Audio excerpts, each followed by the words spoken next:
एक ऐसा परम सत्य जिसे जानने के बाद सबसे ज्यादा तुम खुश रहोगे, खुशियां तुम्हारे पीछे आएंगी, चिंता और डर तुम्हारे कोसों दूर भी नहीं भटकेगा। यह सत्य महान पुरुषों द्वारा कई सदियों से बताया जा रहा है। तो बिना देर किए चलिए उस सत्य के बारे में कहानियों के माध्यम से जाने।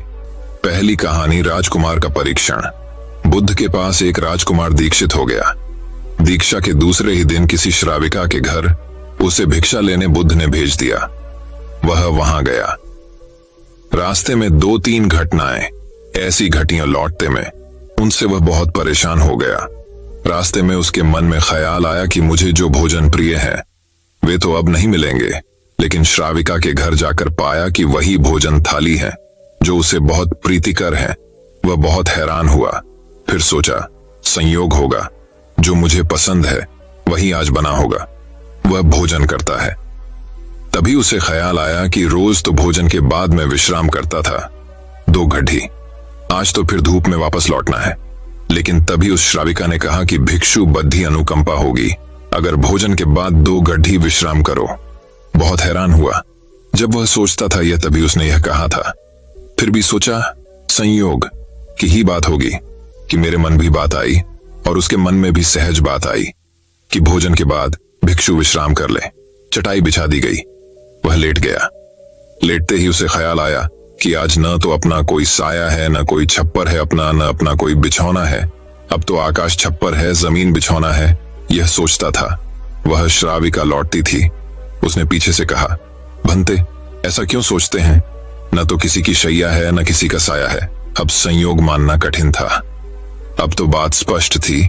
वह उठकर बैठ गया और उसने कहा कि मैं बड़ी हैरानी में हूं। क्या मेरे विचार तुम तक पहुंच जाते हैं? क्या मेरा अंतःकरण तुम परख लेती हो? उस श्राविका ने कहा, निश्चित ही। सबसे पहले स्वयं के विचारों का निरीक्षण शुरू किया था। अब तो हालत उलटी हो गई। स्वयं के विचार तो निरीक्षण करते करते क्षीण हो गए और विलीन हो गए। मन हो गया निर्विचार। अब तो जो निकट होता है उसके विचार भी निरीक्षण में आ जाते हैं। वह भिक्षु घबराकर खैड़िडिया हो गया और उसने कहा कि मुझे आज्ञा दें, मैं जाऊं। उसके हाथ पैर कांपने लगे। उस श्राविका ने कहा, इतने घबराते क्यों हैं? इसमें घबराने की क्या बात है? लेकिन भिक्षु फिर रुका नहीं। वह वापस लौटा। उसने बुद्ध से कहा, क्षमा करें, उस द्वार पर दोबारा भिक्षा मांगने मैं न जा सकूंगा। बुद्ध ने कहा, कुछ गलती हुई, वहां कोई भूल हुई। उस भिक्षु ने कहा, न तो भूल हुई न कोई गलती, बहुत आदर सम्मान, और जो भोजन मुझे प्रिय था वह मिला। लेकिन वह श्राविका, वह युवती दूसरे के मन के विचारों को पढ़ लेती है। ये तो बड़ी ही खतरनाक बात है, क्योंकि उस सुंदर युवती को देखकर मेरे मन में तो काम वासना भी उठी, विकार भी उठा था। वह भी पढ़ लिया गया होगा। अब मैं कैसे वहां जाऊं? कैसे उसके सामने खड़रडहा होऊंगा? मैं नहीं जा सकूंगा, मुझे क्षमा करें। बुद्ध ने कहा, वहीं जाना पड़ेगा। अगर ऐसी क्षमा मांगनी थी तो भिक्षु नहीं होना था। जानकर वहां भेजा है, और जब तक मैं न रोकूंगा तब तक वहीं जाना पड़ेगा। महीने 2 महीने, वर्ष 2 वर्ष, निरंतर यही तुम्हारी साधना होगी। लेकिन होश पूर्वक जाना, भीतर जागे हुए जाना और देखते हुए जाना कि कौन से विचार उठते हैं, कौन सी वासनाएं उठती हैं, और कुछ भी मत करना। लड़ना मत, जागे हुए जाना, देखते हुए जाना। भीतर की क्या उठता है, क्या नहीं उठता। वह दूसरे दिन भी वहीं गया। सोच लें, उसकी जगह आप ही जा रहे हैं, और वह श्राविका आपका मन परख लेती है। और वह बहुत सुंदर है, बहुत आकर्षक है, बहुत सम्मोहक है, और वह मन परख लेती है। आप कहाँ मन न परहती होती, ये आपको पता ना होता, तो फिर मन में आप कुछ भी करते। आज क्या करेंगे? आज आप ही जा रहे हैं उसकी जगह भिक्षा मांगने। रास्ते पर आप हैं। वह भिक्षु बहुत खतरे में है। अपने मन को देख रहा है, जागा हुआ है। आज पहली दफा जिंदगी में वह जागा हुआ चल रहा है। सडीडीडिया चक पर जैसे जैसे उस श्राविका का घर करीब आने लगा, उसका होश बढ़ने लगा। भीतर जैसे एक दिया जलने लगा और चीजें साफ दिखाई पड़ने लगीं, और विचार घूमते हुए मालूम होने लगे, जैसे उसकी सीढ़ियां चढ़ा। एक सन्नाटा छा गया भीतर। होश परिपूर्ण जग गया। अपना पैर भी उठाता है तो उसे मालूम पड़ रहा है। श्वास भी आती जाती है तो उसके बोध में है। जरा सा भी कंपन विचार का भीतर होता है, लहर उठती है कोई वासना की, वह उसको दिखाई पड़ रही है। वह घर के भीतर प्रविष्ट हुआ, मन में और भी गहरा शांत हो गया। वह बिल्कुल जागा हुआ है, जैसे किसी घर में दिया जल रहा हो और एक एक चीज कोना कोना प्रकाशित हो रहा हो। वह भोजन को बैठा, उसने भोजन किया, वह उठा, वह वापस लौटा, वह उस दिन नाचता हुआ वापस लौटा, बुद्ध के चरणों में गिर पड़ा और उसने कहा, अद्भुत हुई बात। जैसे जैसे मैं उसके निकट पहुंचा और जैसे जैसे मैं जागा हुआ हो गया, वैसे वैसे मैंने पाया कि विचार तो विलीन हो गए, कामनाएं तो क्षीण हो गईं, और मैं जब उसके घर में गया तो मेरे भीतर पूर्ण सन्नाटा था। वहां कोई विचार नहीं था, कोई वासना नहीं थी, वहां कुछ भी नहीं था। मन बिल्कुल शांत और निर्मल दर्पण की भांति था। बुद्ध ने कहा, इसी बात के लिए वहां भेजा था। कल से वहां जाने की जरूरत नहीं। अब जीवन में इसी भांति जियो, जैसे तुम्हारे विचार सारे लोग पढ़ रहे हों। अब जीवन में इसी भांति चलो, जैसे जो भी तुम्हारे सामने है वह जानता है तुम्हारे भीतर देख रहा है। इस भांति भीतर चलो और भीतर जागे रहो। जैसे जैसे जागरण बढ़ेगा, वैसे वैसे विचार, वासनाएं क्षीण होती चली जाएंगी। जिस दिन जागरण पूर्ण होगा, उस दिन तुम्हारे जीवन में कोई कालिमा, कोई कालेश रह जाने वाला नहीं है। उस दिन एक आत्मक्रांति हो जाती है। इस स्थिति के जागने को, इस चैतन्य के जागने को मैं कह रहा हूं विवेक का जागरण। तो दर्शकों, चलिए अब हमारे दूसरे कहानी की शुरुआत करते हैं। दूसरी कहानी, मौन का महत्व। एक व्यक्ति, कोई जिज्ञासु एक दिन आया। उसका नाम मौलुंक पुत्र था। एक बड़ा ब्राह्मण विद्वान 500 शिष्यों के साथ बुद्ध के पास आया था। निश्चित ही उसके पास बहुत सारे प्रश्न थे। एक बड़े विद्वान के पास ढेर सारे प्रश्न होते ही हैं, समस्याएं ही समस्याएं। बुद्ध ने उसके चेहरे की तरफ देखा और कहा, मौलुंक पुत्र, एक शर्त है। यदि तुम शर्त पूरी करो, केवल तभी मैं उत्तर दे सकता हूं। मैं तुम्हारे सिर में भन भनाते प्रश्नों को देख सकता हूं। 1 वर्ष तक प्रतीक्षा करो, ध्यान करो, मौन रह। जब तुम्हारे भीतर का शोरगुल समाप्त हो जाए, जब तुम्हारी भी की बातचीत रुक जाए, तब तुम कुछ भी पूछना और मैं उत्तर दूंगा। यह मैं वचन देता हूं। मौलुंक पुत्र कुछ चिंतित हुआ। 1 वर्ष केवल मौन रहना, और तब यह व्यक्ति उत्तर देगा, और कौन जाने कि वे उत्तर सही भी हैं या नहीं। तो हो सकता है 1 वर्ष बिल्कुल ही बेकार जाए, इसके उत्तर बिल्कुल व्यर्थ भी हो सकते हैं। क्या करना चाहिए, वह दुविधा में पड़ गया। वह थोड़ा झिझक भी रहा था। ऐसी शर्त मानने में इसमें खतरा था। और तभी बुद्ध का एक दूसरा शिष्य सारिपुत्र जोर से हंसने लगा। वह वहीं पास में ही बैठा था, एकदम खिलखिलाकर हंसने लगा। मौलुंक पुत्र और भी परेशान हो गया। उसने कहा, बात क्या है, तुम क्यों हंस रहे हो? सारिपुत्र ने कहा, इनकी मत सुनना, ये बहुत धोखेबाज हैं। इन्होंने मुझे भी धोखा दिया। जब मैं आया था, तुम्हारे तो केवल 500 शिष्य हैं, मेरे 5000 थे। मैं बड़ा ब्राह्मण था, देश में भी मेरी ख्याति थी। इन्होंने मुझे फुसला लिया। इन्होंने कहा, साल भर प्रतीक्षा करो, मौन रहो, ध्यान करो, और फिर पूछना और मैं उत्तर दूंगा। और साल भर बाद कोई प्रश्न ही नहीं बचा, तो मैंने कभी कुछ पूछा ही नहीं, और इन्होंने कोई उत्तर दिया ही नहीं। यदि तुम पूछना चाहते हो तो अभी पूछ लो। मैं इसी चक्कर में पड़ गया, मुझे इसी तरह इन्होंने धोखा दिया। बुद्ध ने कहा, मैं अपने वचन पर पक्का रहूंगा। यदि तुम पूछते हो तो मैं उत्तर दूंगा, यदि तुम पूछो ही नहीं तो मैं क्या कर सकता हूं। 1 वर्ष बीता। मौलुंक पुत्र ध्यान में उतर गया और मौन होता गया। भीतर की बातचीत समाप्त हो गई। भीतर का कोलाहल रुक गया। वह बिल्कुल भूल गया कि कब 1 वर्ष बीत गया। कौन फिक्र करता है? जब प्रश्न ही न रहे तो कौन उत्तरों की फिक्र करता है? एक दिन अचानक बुद्ध ने पूछा, यह वर्ष का अंतिम दिन है। इसी दिन तुम 1 वर्ष पहले यहाँ आए थे, और मैंने तुम्हें वचन दिया था कि 1 वर्ष बाद तुम जो पूछोगे मैं उत्तर दूंगा। मैं उत्तर देने को तैयार हूं। अब तुम प्रश्न पूछो। मौलुंक पुत्र हंसने लगा और उसने कहा, आपने मुझे भी धोखा दिया। वह सारिपुत्र ठीक कहता था। अब कोई प्रश्न ही पूछने के लिए नहीं रहा, तो मैं क्या पूछूं? मेरे पास पूछने के लिए कुछ भी नहीं है। असल में यदि तुम सत्य नहीं हो तो समस्याएं होती हैं और प्रश्न होते हैं, फिर तुम्हारे झूठ से पैदा होते हैं। तुम्हारे स्वप्न, तुम्हारी नींद से वे पैदा होते हैं। जब तुम सत्य, प्रामाणिक, मौन, समग्र होता हो, वे तिरोहित हो जाते हैं। मेरी समझ ऐसी है कि मन की एक अवस्था है जहां केवल प्रश्न होते हैं और मन की एक अवस्था है जहां केवल उत्तर होते हैं और वे कभी साथ साथ नहीं होते। यदि तुम अभी भी पूछ रहे हो तो तुम उत्तर नहीं ग्रहण कर सकते। मैं उत्तर दे सकता हा, लेकिन तुम उसे ले नहीं सकते। यदि तुम्हारे भीतर प्रश्न उठने बंद हो गए हैं तो मुझे उत्तर देने की कोई जरूरत नहीं है। तुम्हें उत्तर मिल जाता है, किसी प्रश्न का उत्तर नहीं दिया जा सकता है। मन की एक ऐसी अवस्था उपलब्ध करनी होती है जहां कोई प्रश्न नहीं उठते। मन की प्रश्न रहित अवस्था ही एकमात्र उत्तर है। यही तो ध्यान की पूरी प्रक्रिया है। प्रश्नों को गिरा देना, भीतर चलती बातचीत को गिरा देना। जब भीतर की बातचीत रुक जाती है तो ऐसा असीम मौन छा जाता है। उस मौन में हर चीज का उत्तर मिल जाता है, हर चीज सुलझ जाती है। शाब्दिक रूप से नहीं, अस्तित्वगत रूप में सुलझ जाती है। कहीं कोई समस्या नहीं रह जाती है। तो दर्शकों, चलिए अब हमारे तीसरी कहानी की शुरुआत करते हैं। तीसरी कहानी। बुद्ध के शिष्यों में एक शिष्य था, अनाथ पढ़ता। वह धनी व्यक्ति था। उसका यह नाम इसलिए पड़ गया था कि वह रोज सुबह सुबह अपने घर के बाहर अच्छा अच्छा भोजन बनाकर बैठ जाता था। उसके पास जो आता था उसे वह खिलाता था। वह अनाथों के पिंड को भरता था, अर्थात सबका पेट भरता था।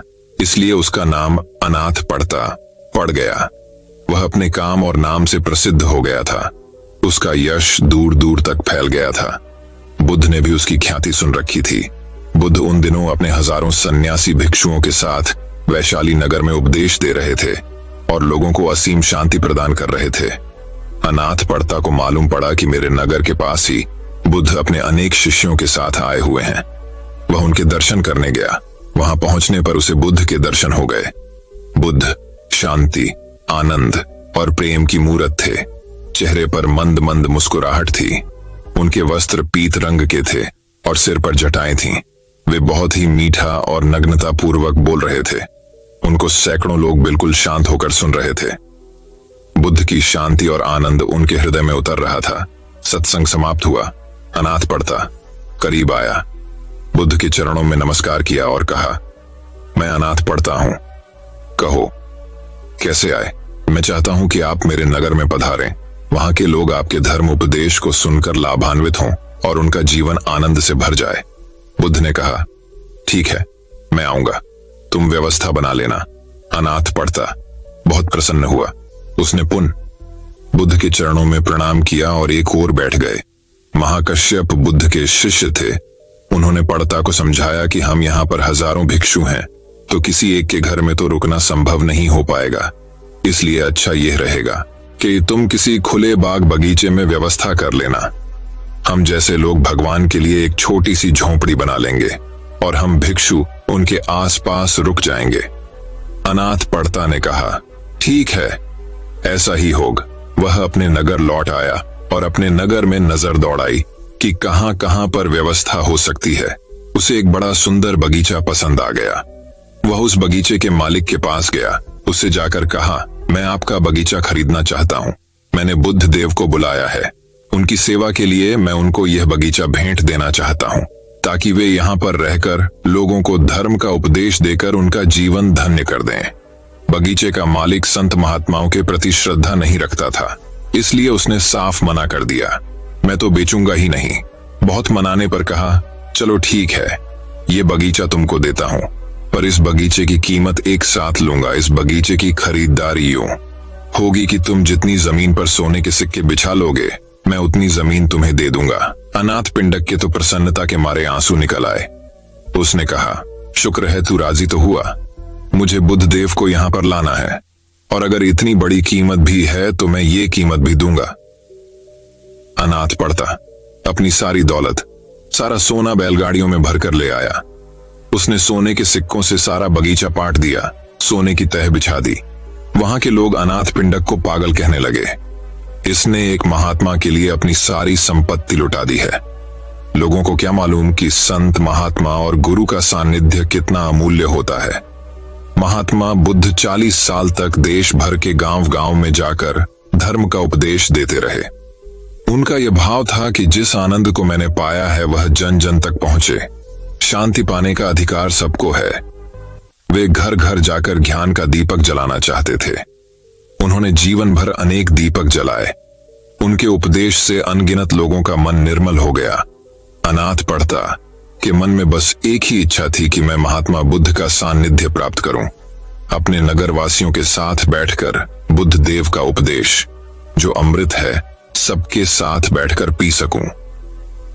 बगीचे के मालिक ने देखा कि सारा बगीचा सोने के सिक्कों से पटा पड़ा है। वह अनाथ पिंडक की एक महात्मा के प्रति अगाध श्रद्धा को देखकर हैरान रह गया। उसका हृदय पिघल गया। श्रद्धा की बुझी हुई ज्योति जल उठी। उसने मन में कहा, मैंने बहुत ही गलत किया है। उसने हाथ जोड़कर अनाथ पिंडक से कहा, आप इन सारे सोने के सिक्कों को उठा लीजिए, मुझे धन नहीं चाहिए। इस सारे बगीचे को आप मेरी ओर से उपहार समझ लें। अनाथ पिंडक ने कहा, अब तो वचन हो चुका है और अब मैं अपने वचन से नहीं गिरूंगा। अब तो तुम सारी स्वर्ण मुद्राएं उठा लो, मैं इस धन को स्वीकार नहीं करूंगा। ऐसा सुनकर बगीचे के मालिक ने अनाथ पड़ता के चरण पकड़कर कहा, आप मुझे माफ करें, मैंने आपके साथ जो व्यवहार किया है वह ठीक नहीं था। आज मैं पछता रहा हूं और मुझे स्वयं पर ग्लानि हो रही है। अनाथ पड़ता को उस पर दया आ गई। उसने उसको एक उपाय सुझाया कि महात्मा बुद्ध जब कुछ समय बाद धर्म उपदेश की वर्षा करके दूसरे गांव जाए तो तुम वहां पर जाकर उनकी और उनके सारे शिष्य के रहने की व्यवस्था करना। धन के लोभ से सत्संग का लोभ कहीं अधिक श्रेष्ठ होता है।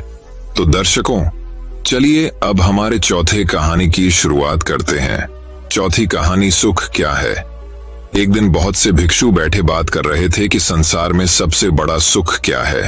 अगर संसार में सुख ही था तो छोड़कर आए क्यों? जब संसार में दुख ही दुख रह जाए तभी तो कोई संन्यास्त होता है। जब यह समझ में आ जाए कि यहाँ कुछ भी नहीं है, खाली पानी के बबूल हैं, आकाश में बने इंद्रधनुष्य हैं, आकाश कुसुम है, यहाँ कुछ भी नहीं है, तभी तो कोई सन्यासी होता है। सन्यास का अर्थ ही है संसार व्यर्थ हो गया है। जानकर, अनुभव से, अपने ही साक्षात्कार से ये भिक्षु ऐसे ही भागकर चले आए होंगे। किसी की पत्नी मर गई होगी, सन्यासी हो गया। किसी का दिवाला निकल गया तो सन्यासी हो गया। अब तुम देखना बहुत से लोग सन्यासी होंगे, फिर कुछ और बचता भी नहीं। तब बुद्ध भगवान अचानक आ गए। पीछे खड़े होकर उन्होंने भिक्षुओं की बातें सुनी, चौंके, फिर कहा, भिक्षुओं, भिक्षु होकर भी ये सब तुम क्या कह रहे हो? ये सारा संसार दुहक में है, इसमें तुम बता रहे हो। कोई कह रहा है राज्य सुख, कोई कहता है काम सुख दुहक में है, इसमें तुम बता रहे हो। कोई कह रहा भोजन सुख, स्वाद सुख। यह सब तुम जो कह रहे हो, क्या कह रहे हो? यह सुनकर मुझे आश्चर्य होता है। अगर इस सब में सुख है तो तुम यहाँ आ क्यों गए? सुख भी आभास है। बुद्ध ने कहा, दुख सत्य है और सुख नहीं है, ऐसा नहीं, पर संसार में नहीं है। संसार का अर्थ ही है जहां सुख दिखाई पड़ता है और है नहीं, जहां आभास होता है, प्रतीति होती है, इशारे मिलते हैं कि है, लेकिन जैसे जैसे पास जाओ पता चलता है नहीं है। फिर सुख कहाँ है? बुद्ध ने कहा, बुद्ध में सुख है। तुम्हारे भीतर बुद्ध का जन्म हो जाए तो सुख है। तुम्हारे भीतर बुद्ध का अवतरण हो जाए तो सुख है। बुद्ध, ये बड़ा अनूठा शब्द है। तुम्हारे भीतर बुद्ध उत्पन्न हो जाए तो सुख है। तुम जब जाओ तो सुख है। सोने में दुख है, मूर्छा में दुख है, जागने में सुख है, धर्म श्रवण सुख है। तो सबसे परम सुख तो है बुद्ध, कि तुम्हारे भीतर बुद्धत्व पैदा हो जाए। अगर अभी ये नहीं हुआ तो नंबर 2 का सुख है। जिनका बुद्ध जाग गया उनकी बात सुनने में सुख है, धर्म श्रवण में सुख है। तो सुनो उनकी जो जाग गए हैं, जिन्हें कुछ दिखाई पड़ा है, गुणों उनकी, लेकिन उसी सुख पर रुक मत जाना। सुन सुनकर अगर रुक गए तो एक तरह का सुख तो मिलेगा, लेकिन यह भी बहुत दूर जाने वाला नहीं है। इसलिए बुद्ध ने कहा, आई समाधि में सुख है, बुद्ध में सुख है। ये तो परम व्याख्या हुई सुख की। फिर यह भी तो हुआ नहीं है, तो उनके वचन सुनो, उनके पास उठो, बैठो, जिनके भीतर ये क्रांति घटी है, जिनके भीतर ये सूरज निकला है, जिनका प्रभात हो गया है, जहां सूर्योदय हुआ है, उनके पास रमो, इसमें सुख है। मगर इसमें ही रुक मत जाना। ध्यान रखना कि जो उनको हुआ है वह तुम्हें भी करना है। उस करने के उपाय का नाम समाधि है। सुनो बुद्धों को और चेष्टा करो बुद्धों जैसे बनने की। उस चेष्टा का नाम समाधि है। उस चेष्टा का फल है बुद्धोत्पोध। सुनो बुद्धों के वचन, फिर बुद्धों जैसे बनने की चेष्टा में लगना, ध्यान, समाधि, योग, और जिस दिन बन जाओ उस दिन परम सुख। तो दर्शकों, चलिए अब हमारे 5वीं कहानी की शुरुआत करते हैं। 5वीं कहानी, भली मुश्किलों का हल नहीं। राजा अजातशत्रु का राज्य बहुत अच्छा चल रहा था, किंतु कहते हैं ना कि समय हमेशा एक जैसा नहीं रहता। ऐसा ही अजातशत्रु के साथ हुआ। राजा कई मुश्किलों से घिर गए और उन मुश्किलों से बाहर नहीं निकल पा रहे थे। उन्होंने कई युक्तियां अपनाई लेकिन असफल रहे। एक दिन उनकी मुलाकात एक तांत्रिक से हुई। राजा ने तांत्रिक को अपनी मुश्किलें बताई। तांत्रिक ने राजा की बातों को ध्यान से सुना, फिर उसने एक उपाय बताया। तांत्रिक ने कहा, आपको पशु बलि देनी पड़ेगी, तभी आपकी मुश्किलों का समाधान होगा। पहले तो राजा काफी सोच विचार में पड़ गया, लेकिन उन्हें जब कोई भी रास्ता न दिखा तो उन्होंने तांत्रिक की बात मान ली। तांत्रिक के कहे एक बड़ा अनुष्ठान किया गया। पशुओं को मैदान में बलि देने के लिए बांध दिया गया। संयोगवश उस समय महात्मा बुद्ध राजा के नगर में पहुंचे। वे उसी स्थान से गुजर रहे थे जहां पर राजा ने अनुष्ठान कराया था। महात्मा बुद्ध ने जब देखा कि निर्दोष पशुओं की बलि दी जाने वाली है तो वे राजा के पास गए और बोले, राजन, आप इन निर्दोष पशुओं को क्यों मारने जा रहे हैं? राजा बोले, महात्मा जी, मैं इन्हें मारने नहीं अपितु राज्य के कल्याण के लिए इनकी बलि देने जा रहा हूं, जिससे सारे राज्य का कल्याण होगा। महात्मा बुद्ध बोले, क्या किसी निर्दोष जीव की बलि देने से किसी का भला भी हो सकता है? थोड़ा सा रुककर महात्मा बुद्ध ने जमीन से एक तिनका उठाया और राजा को देते हुए बोले, इसे तोड़कर दिखाएं। राजा ने तिनके के 2 टुकड़े कर दिए। बुद्ध बोले, इसे अब पुनः जोड़ दें। लू। राजा बोले, महात्मा जी, यह आप कैसी बातें कर रहे हैं? इसे तो अब कोई भी नहीं जोड़ सकता।